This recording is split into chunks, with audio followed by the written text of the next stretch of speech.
Rajkot Bhavnagar highway પર આટકોટ ગામે મોટા પાયે ડિમોલેશનની કામગીરી, રસ્તા પર નડતરરૂપ કેબિન તેમજ દુકાનોના છાપરા હટાવાયા। માર્ગ મકાન વિભાગ, પોલીસ, મામલતદાર સહિતની ટીમો હાજર। હાઈવે પરનો 1 કિલોમીટરનો રસ્તો ખુલ્લો કરવામાં આવ્યો।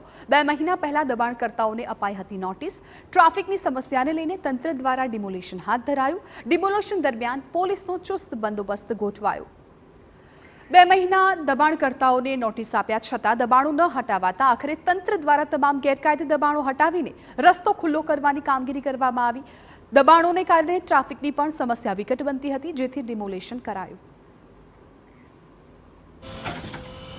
સમસ્યા રહેતી હતી, દબાણો ધીરે ધીરે રોડ ઉપર આવી ગયા હતા અને અવારનવાર અકસ્માત પણ થવાના ઘણા બનાવ બનેલા છે।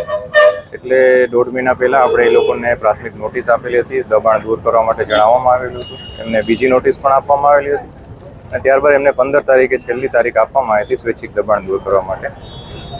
એટલે 16 તારીખે તંત્ર દ્વારા દબાણ દૂર કરવામાં આવશે એ પણ એમને જણાવવામાં આવ્યું હતું। એટલે આજે 16 તારીખે સવારે 9 વાગ્યાથી આટકોટ ખાતે જેટલા પણ દબાણો છે તેને દૂર કરવામાં આવે છે।